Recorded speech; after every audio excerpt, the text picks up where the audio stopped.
My name is Jonathan Katz.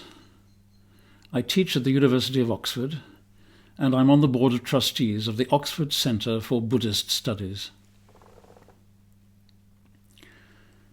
The Pali Canon, a set of texts compiled in India nearly 2,500 years ago, is the oldest record of the teaching of the Buddha. The word Pali, now the name of a language, originally meant text for recitation. In Pali, these texts are collectively referred to as Tipitaka, meaning the set of 3 baskets, and Buddhists consider them to be the word of the Buddha. In English, they are usually called the Pali Canon. The Buddha lived and died in northeastern India. He died, probably aged about 80, very close to what the Christian world reckons as 400 years before Christ. Buddha means awake or enlightened, and is a title rather than a name. When he had his insights into why life is unsatisfactory and what we can do about that, the Buddha preached to a small group of men, soon to be enhanced by women, and told them to scatter and convey the truth that he had explained to them as widely as they could, because this would benefit the whole world. Just as the Buddha wanted his teaching to be freely accessible to all, we intend access to our translation to be free of charge. This teaching, which in Pali is called the Dhamma, did indeed spread over a large part of the world. In Asia, this was made possible by translating many of the texts and also adding new ones. However, hardly any Pali texts were translated into European languages, including English, before the late 19th century. So, how is the English-speaking world to acquire accurate information about the ideas and practices of Buddhism? Over the years, the majority of canonical texts have been translated into English, some several times, but this has been the work of many different hands, with some confusing results.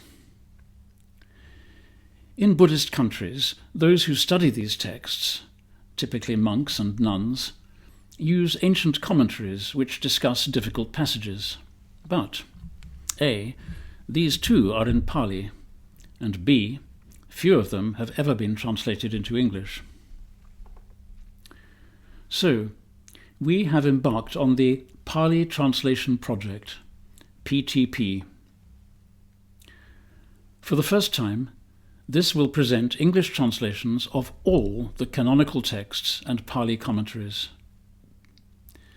This will at last bring the work started in the 19th century across the finishing line and preserve it for future generations in an accessible form. In the history of civilizations, this is on a par with finishing the King James translation of the Bible. Our policy is cooperation, not competition.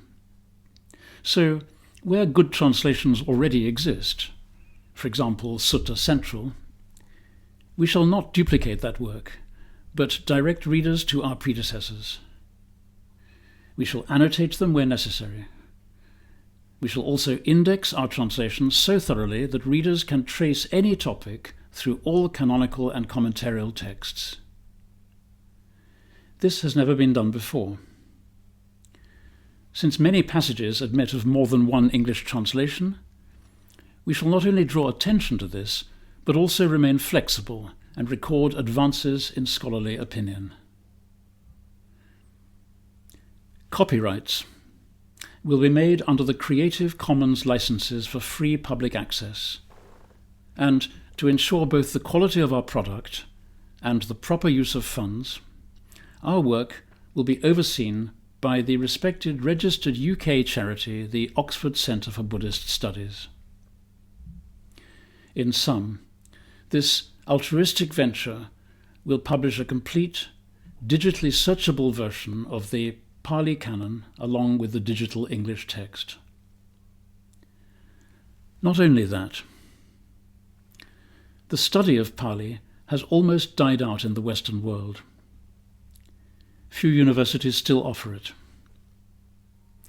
If one reader in 1,000 takes it up, we could see not merely an amazing revival in Pali studies, but an informed interest on a scale never known before in the Buddha's ideas and practices, in kindness, insight, and peace.